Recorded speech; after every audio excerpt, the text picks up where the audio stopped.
All right, guys, we are back. If you remember last week, we put our long block together. Today, just going over everything I did. I reran the valves. You can see all the little paint marks just to make sure when I was bouncing back and forth between the camera and doing work, I didn't miss one. Just double checking myself, really. I'm going to get this thing turned back over, get it top dead center number one. Then we're going to flip it over. I have this little voice in my head that's always bugging me, telling me to triple check everything.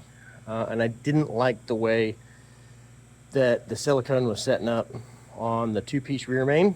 So I'm gonna pop that cap off, double check that before we start putting the oil pan on. Today we're gonna get the oil pan on and try to get the intake cleaned up and put on, and then stab the distributor, maybe put the water pump, and end up with a complete engine, essentially, at the end of the day.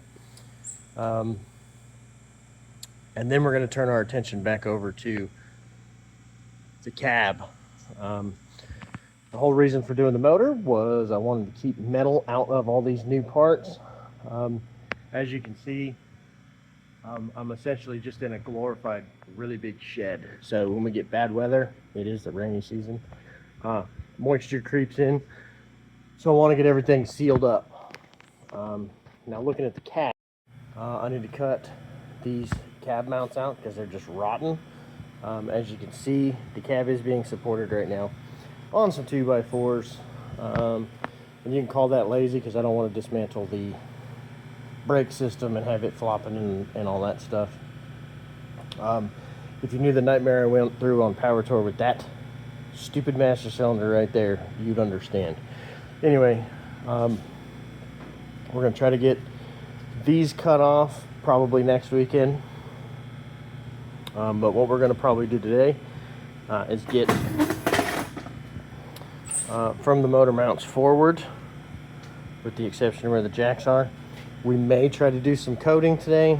Not sure, maybe cutting that out. I don't know. Anyway, everything to do with the cab today is kind of in the air. The main focus today is getting this closed up so that I don't have to worry about it. We do have some weather coming in. I get in the moisture. I just don't want those problems. These parts are expensive enough without ruining them by sitting around. In other news, we're going to probably turn some attention over to this guy here soon. Now this is a peach of a motor that I picked up. That is a Chevrolet small block. Excuse me. Ignore the cool tins. I just wanted to see what they'd look like on there. That's a true small block, GM Performance block with a B&M 420 mega blower on there. Now that blower is actually in between a 671 and an 871. The blowers themselves are getting hard to find.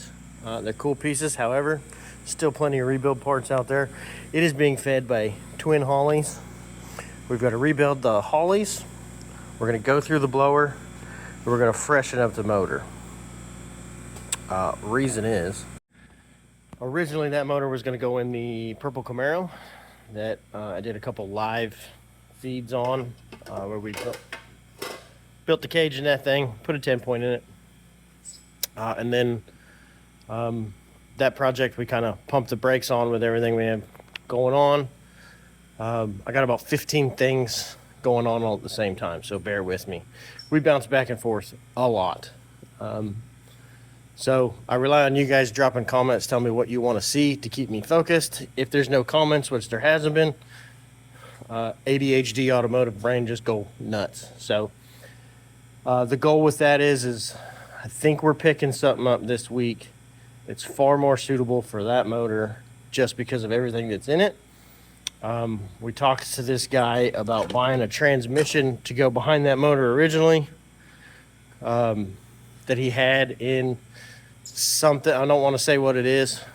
One, I don't want to jinx it, and two, I want you guys to all see it at the same time. And it's not 100% for sure yet. We're waiting on a lot of pieces to kind of line up. So anyway, I was talking to him about a transmission he had that was in one of his cars that was going to go behind that, that already had a trans brake, stall converter, reverse manual valve body. It was set up. He was going to give me a deal.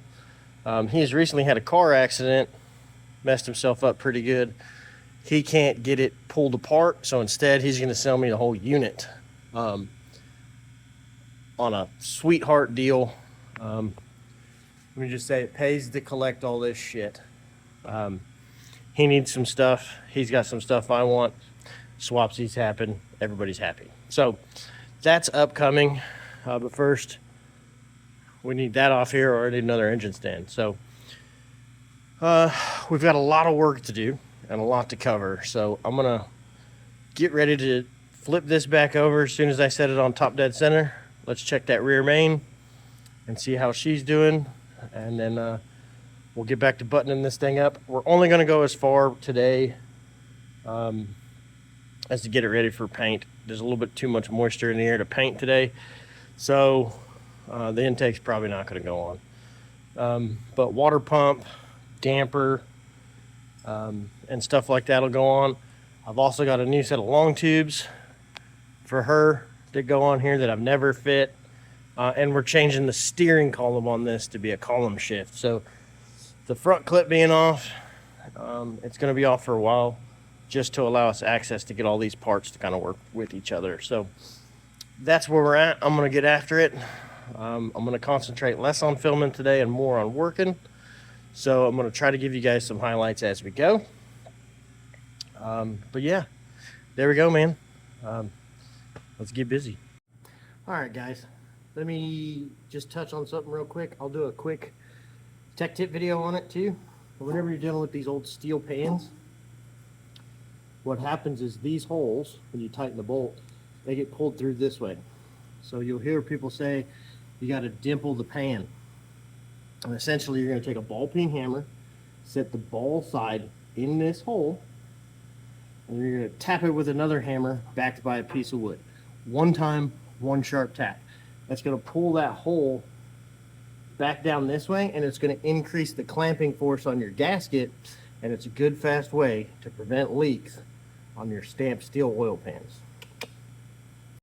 So I'm going to see if I can get the angle right. Okay, block of wood, edge of a bench, set the area that you're going to be working on that block of wood. Take your ball peen hammer, okay? You're using a small one. You're going to place the center of that right in that hole. Take another hammer, ignoring all safety protocols where it doesn't say strike face to face. Shh, we're going to do it anyway. You're not going to swing this thing like John Henry, okay? Think about just hanging a picture. That's it. That's all you're going to do. You go to the next hole. And you're just going to repeat this process all the way around the edge until you get all the holes dimpled, okay?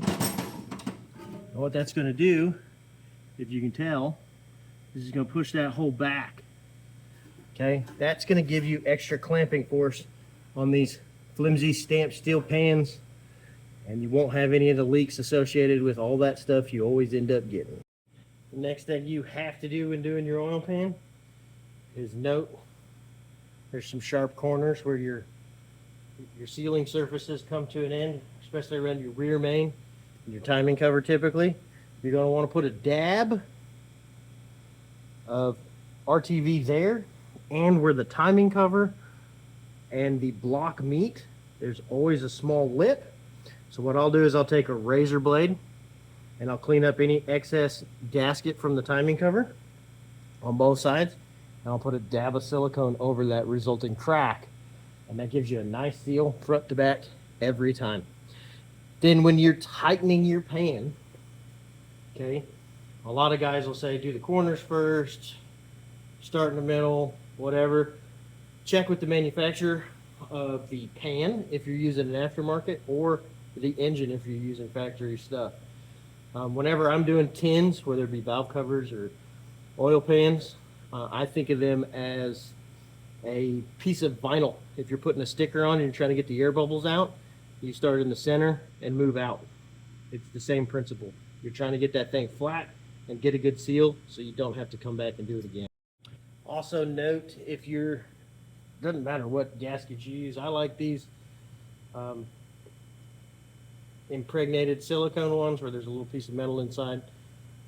Just helps you, especially if you're under the car doing it with the engine still in the car. These make life nice. But remember, these have a front to back. So does your standard cork gaskets. They have a front side and a back side. This one's pretty easy because the block has steps in it. It's not a perfect rectangle. These two aren't always the same size in every engine. So note, front, back, top, bottom. Make sure you get that right. Again, it's all for a good seal. All right. She's ugly, but she's together. So now we've got the bottom end sealed up. We can flip it over. We've got our dud oil filter on. So that protects that surface. This protects everything inside. We've got to tape off headers. And we've got some factory tins to put over the rockers. We've still got to put on the water pump. And then we can throw on the damper and get this thing painted. So for now, we're done with this old girl, I think. We got a lot of cleaning to do. And the humidity in the air down here right now, we've got some storms running through. Not good for painting. So it's not getting painted today. I'm gonna flip it over and we're gonna shove this off in the corner and see what else we can get into. There, we got our motor tucked away. Keep in mind, a couple weeks ago, we had already sprayed this and gotten most of the grease off. Now today, we're gonna get in here and get some of this loose ick out of here. And then what we'll do, since we've got the opportunity, is we'll go ahead and we'll start putting on some of our chassis saver. Get this thing looking good. I'll be honest with you, I don't feel like eating sparks today, so that's why we're not doing a lot of metal work. I'm keeping the door closed, full disclosure. There's a very annoying neighbor, and he's here. So what happens when he's around is 3 to 4 hours of him yapping without me saying a word and nothing getting done. So to avoid that, doors are closed, so it's a little hot, and I don't feel like throwing sparks at my own face. Sue me. So we're gonna pivot, and we're gonna do some coating because progress is progress. So I'm gonna lay some puppy pads down and get ready for that. Protect our floor a little bit in this area. And I think the goal will be just to get the top side for today from about the motor mounts forward. We'll get inside the C channels on each side and cover our repairs that we did to each side and get them coated. And I'll show you what we are using for that. All right, so around here there's always going to be a bunch of extra grease and stuff because gearboxes leak. And we're 60 years old this year, so a lot has happened with this chassis over the years. So the main goal is clean and dry. She looks like junk right now because she's dry and clean, but it's been spray painted over and grease, and you know, we cleaned it, some of the spray paint came off. We have a couple spots where we had to repair some stuff. The main thing is free of grease and dry.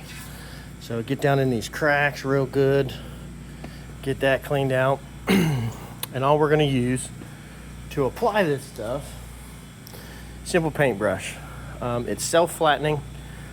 I do use the satin black because it looks proper to me. They do sell this stuff in, I think you can get it tintable, but they do sell it in gloss black and flat black as well. Satin just looks the closest to new steel. So, or new undercoated steel, you know, a factory finish. When you get your new 2025 or 2026 pickup truck, this makes it looks like those frames. So I'm gonna get to painting. And again, the goal for today is to get from this main cross member here forward. Probably not gonna hit these top hats because as you can see, I have to take some of the suspension stuff apart. We've got spring keepers here, the shock there. All that needs to be taken off for me to get inside there and over the tops without getting those bolts stuck. So we're going to concentrate between the two top hats and out. Get as much as we can coated today using our little 2-inch brush. And again, I'm not sponsored by anybody. This is just what I use. I can already hear a bunch of people and some people I know talking about POR 15 or POR, paint over rust 15. I don't want to talk too bad about a product because, again, I'm not sponsored by anybody. But my personal experience with that is Chassis Saver is just a better product for the old hot rods. I've seen scaling issues with POR 15 after a few years. They advertise that you just slop it on, which in theory you do. But I've seen a lot of people have adherence issues. Keep in mind, for years, I built hot rods, just me and another guy, professionally. And every car that came in with POR 15, we had to redo. And when we've done them with Chassis Saver, you spend a few more bucks, but we haven't seen the problems. And down here with humidity constantly being in the air, I just don't want to gamble. So for me, it's Chassis Saver. If you've had good luck with POR 15, by all means, keep rolling. It's probably the humidity more than anything down here. So I just use what I can combat that with. So I'm armed and ready. Let me get this shaken up, opened up, and we'll start putting some on. So as you can see, about 2 minutes in, you can see how this stuff does a really good job of coating. It goes on super thick. Your brush loads are not going to go very far. So you may have to do a couple coats, and that's fine. What I try to do is I kind of overbrush it, so you don't get any of those runs in there or anything that could be ugly later, because it is self-leveling, so anything you put on here is going to try to run down. So you just have to go back over it a couple times before it dries, and if it dries, who cares? You got sanders, right? So take your time with this step. Don't get in a rush. Use it as a break from the normal stuff you do on your hot rod that can be stressful or hot or uncomfortable or any of that stuff. I'm gonna take the Bob Ross approach and, you know, paint a happy little cross member. So I'm gonna keep going on this. This is probably the last thing we're gonna get done today. I do have to do some adulting today, but I'll show you guys a finish what I get finished today. Hopefully it's just cross member and these two runners, and then we're gonna let this thing sit and we'll be back next weekend. And with any luck, we're gonna do another Friday Night Lights video this weekend on Friday, and hopefully Saturday or Sunday we're going to pick up what I hope to shove that in. But again, a lot of stuff has to fall in place. A lot of things have to kind of come together as one to make that deal work. So we're keeping our fingers crossed, praying and hoping that that comes true. So thanks for watching. This one's kind of short, but I'll wrap it up with a quick video of once I get done with this, what it looks like. And again, just because I've painted it this time, before we put the truck all the way together, I'll probably throw one more coat of this stuff on. You can never have too much protection. So I'm trying to let this truck outlast me. This truck, while I own it, see, it's got to last another 40 years. We might own it to see it reach 100. That one for sure we will. You know, I got a 66 in this room and a 56 in this room, and I think those are the oldest two I own right now. So all the other ones ain't got a chance to make it to 100 with me. I don't want to be here that long, but I do want to leave a mark. So thank you all for watching, and again, I'll pop back in, show you one more time what this looks like finished, and that's going to be it for today. So thanks for watching. Subscribe, share, leave a comment. What do you guys want to see next? I've got tons of projects going on. You see that roll cage, going to be putting that in a Mustang here soon.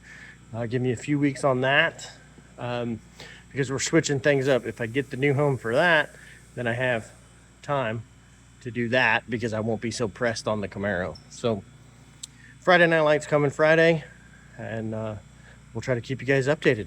Thank you. All right, and there you have it. Yeah, it's still kind of wet, but it comes out nice. We used about a quarter of that quart. So I usually buy 2 quarts or a half gallon to do a chassis. A gallon should do this chassis and the chassis of the 56, but they are fairly basic ladder box style chassis. This one is a C channel. The 56 is a full 2-piece. It's 2 C channels welded into a rectangle. So that is how it ends up coming out. Still wet. Next video I'll touch on once it's all dried up what it looks like, but that's going to go ahead and take care of our video for today. That is the front of the truck. Finally has some, well, I'd say lack of color actually on it, but it's coming along. We still have a ton to do as far as metal work on this thing, and we are going to get back to that. We might set a day aside next week. That depends on what happens with some stuff we got in the works. Biggest takeaway from anything that I'm doing, guys, that I hope you guys take away. I have a lot on my plate between trying to build a home for me and my wife. Scratch that. Trying to come up with financing to get the right people to build a home. As well as my automotive ADHD with all the projects going on.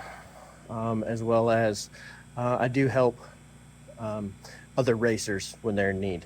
I work with a couple guys that are wanting to get into it. So my time is stretched pretty thin. But if you don't take away anything, take away this. Just keep going. It's never too late.